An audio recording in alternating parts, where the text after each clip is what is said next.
So నాన్న ఇన్ని సంవత్సరాల సినిమా కెరీర్లో చాలా అప్ అండ్ డౌన్ చూశారు ఆకాష్ గారు. బట్ ఒకానొక టైంలో బాగా డౌన్ అయిపోయారు. ఆ డౌన్ అయిపోయిన టైంలో ఎలా ఉందంటే ఈవెన్ ద కుక్కలకు కూడా డాగ్స్కి ఫుడ్ పెట్టలేని పొజిషన్ నేను వచ్చాను అని ఫ్రెండ్స్కి కాల్ చేసి డాగ్స్ తీసుకెళ్ళండి అని కూడా చెప్పిన పొజిషన్ ఆయన బయట ఓపెన్ అయి చెప్పారు. ఆ టైంలో ఎలా అనిపించింది అంటే చాలామంది సినిమా ప్రేక్షకులకు కాదు సినిమాలో ఉన్న వాళ్ళకి కూడా ఏంటి ఇంత డౌన్ అయిపోయాడు పూరి, మనం ఈ టైంలో దగ్గర ఉంటే బాగుండు అనుకునే వాళ్ళు కూడా లేరు. ఇప్పుడు ఒక్కడే అయిపోయారు ఆయన. ఆ టైంలో ఏంటి ఆయన మైండ్ సెట్ ఏంటి అసలుకి, అంటే ఇంట్లో వరకు రానిచ్చారు అసలు ఆ విషయాన్ని పిల్లలకు కానీ వైఫ్కి కానీ? అంటే మమ్మీకి బాగా అర్థమైపోయింది సిచ్యువేషన్. మా ఇద్దరికి అప్పుడు చిన్నపిల్లను తెలియకూడదని చెప్పి హాస్టల్లో పెట్టేసింది మా అమ్మ ఆ టైంలో. ఓకే, నేను అప్పుడు 3వ క్లాసు, నా చెల్లి 2వ క్లాసు. ఇలా మమ్మల్ని హాస్టల్లో పెట్టేశారు. మాకేం తెలియలే అప్పుడు ఏం జరుగుతుంది ఏంటో తెలియలే. మా మైండ్లో అయితే అంత హ్యాపీగా ఉన్నాం, మా నాన్న పెద్ద డైరెక్టర్, మాకు హ్యాపీగా ఉన్నాం అని చెప్పి ఇలా అనుకునేవాళ్ళు. అప్పుడు హౌస్ అమ్మేయడం జరిగింది. అన్నీ ఇంకా కార్లు అన్నీ ఇంకా 2-3 కార్లు ఉండేవి అంతే. ఇప్పుడు ఆ కార్లు ఇల్లు చూసి వీళ్ళకేంటని చెప్పి అనుకునేవారు, కానీ అవేవో ఉండేవి అంతే తప్ప. బట్ చాలా కష్టంగా ఉండేది ఆ మూమెంట్లో. ఫ్యామిలీ మీద కొన్ని క్వశ్చన్స్ రైట్ చేశారు పూరి గారు. అండ్ పూరి గారు వైఫ్ విడాకులు తీసుకునే స్థాయికి వచ్చేసింది, ఇంట్లో గొడవలు స్టార్ట్ అయ్యాయి, విడాకులు తీసుకుంటున్నారంట అనే మాట ఎంతవరకు వాస్తవం? ఇది ఎప్పుడు లేదు నేను అసలు.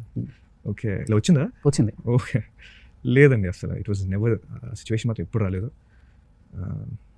మమ్మీ మొత్తం అసలు అన్నిటికీ సపోర్ట్, డాడీకి ద మోస్ట్ బిగ్గెస్ట్ సపోర్ట్. ఇలాంటి సిచ్యువేషన్ అయితే అసలు రాలేదు. And I know about them and we are very happy. So ఇదైతే ఎప్పుడు వచ్చిందో తెలియదు నాకు, కానీ సో ఐ థింక్ అంటే ఏమో ఒకవేళ అలా రాసే వాళ్ళు ఉంటే మాత్రం వాళ్ళు రాస్తూనే ఉంటారు, వాళ్ళకి ఇష్టం వచ్చిన రాస్తూనే ఉంటారు. వాళ్ళకి ఏదో టైంపాస్ కాబట్టి ఏదో న్యూస్ క్రియేట్ చేయాలని చెప్పి వాళ్ళు ఇష్టం. బట్ అదైతే నిజం కాదు. ఎందుకంటే అంతమంది రాసినా కానీ వాళ్ళ స్ట్రాంగ్ రిలేషన్ అనేది అందరికీ తెలుసు, మళ్ళీ రాసే వాళ్ళకి కూడా తెలుసు. మళ్ళీ ఇప్పుడు టు బి ఆనెస్ట్ అది నిజమే ఉంటే మాత్రం ఇప్పటిదాకా ఇలా ఉండేది కాదు అది. అండ్ నేను మా మమ్మీ గురించి ఒక ఇన్సిడెంట్ చెప్తాను మీకు, ప్లీజ్. ఈ టాపిక్ ఇలా వచ్చింది కాబట్టి, మా నాన్న మమ్మీ ఇద్దరు లవ్లో ఉన్న స్టేజ్లో ఇది మా నాన్న ఒకసారి చెప్పారు నాకు. సో మా అమ్మకి ఫోన్ చేసి నేను పెళ్లి చేసుకుందాం అనుకుంటున్నా, వచ్చేస్తాను. మమ్మీ వచ్చేస్తాను చెప్పాను. నా జేబులో 200 రూపాయలు ఉన్నాయి, రేపు ఏముంటుందో కూడా నాకు తెలియదు, నన్ను పెళ్లి చేసుకుంటామని చెప్పి అని చేసుకుంటా అని చెప్పి వచ్చింది మా అమ్మ. సో నాకు అసలు అది ఇందాక నాకు మైండ్ పోయింది. సో ఇలాంటి ఒక అమ్మాయి ఉంటుందా, అంటే ఒక అబ్బాయిని ఇంతలా ప్రేమిస్తుందా అనిపించింది. సో అంతలా లవ్ చేసిన అమ్మాయి, సో అలా అంత ప్యూర్గా ఉండడం వల్లే ఇవాళ మా అమ్మ అసలు, మా నాన్న రోజు అలా నమ్మడం గ్రేట్ అనిపించింది టు బి ఆనెస్ట్. జేబులో 200 రూపాయలు అండి. మా నాన్న ఫోన్ చేసి నా జేబులో ఎంత. నాన్నలో బాగా ఇష్టమైన క్వాలిటీ ఏంటి అమ్మకి? ఆయన రైటింగ్ చాలా ఇష్టం మమ్మీకి.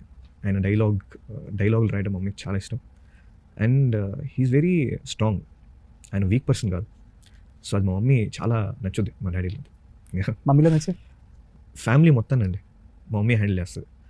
సో డాడీ హ్యాపీగా షూటింగ్ చేసుకొని పనులు ఏ స్ట్రెస్ లేకుండా, ఏ టెన్షన్ లేకుండా, ఫ్యామిలీ టెన్షన్స్ లేకుండా తీసుకోవాల్సిందంటే అది మమ్మీ. సో మమ్మీ ఉంటే డాడీ రిలాక్స్ అవుతాడు టు బి ఆనెస్ట్. ఓకే, పెద్ద ఫ్యామిలీ కదా? చాలా పెద్ద ఫ్యామిలీ. అలా హ్యాండిల్ చేసేస్తారు. అలా హ్యాండిల్ చేస్తారు మమ్మీ. ఎప్పుడన్నా ఎమోషనల్ అయ్యారా అమ్మ కానీ నాన్న? మమ్మీ వాళ్ళ లవ్, వాళ్ళ బాండింగ్? నో, మమ్మీ అవుతుంటారు about struggle time, financial issue అప్పుడు కానీ, లో అయిపోయినప్పుడు కానీ, హిట్లు లేనప్పుడు కానీ మమ్మీ బాగా డిసప్పాయింట్ అయ్యారు. డాడీ అయితే ఎప్పుడు ఎడడం చూడలేదు ఇప్పుడు దాకా. He was always strong.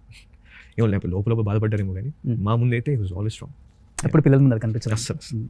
ఇంకా ఆయనే బీ కూల్, బీ స్ట్రాంగ్ అంటుంటారు. సో అది ఎలా అర్థం కాదు.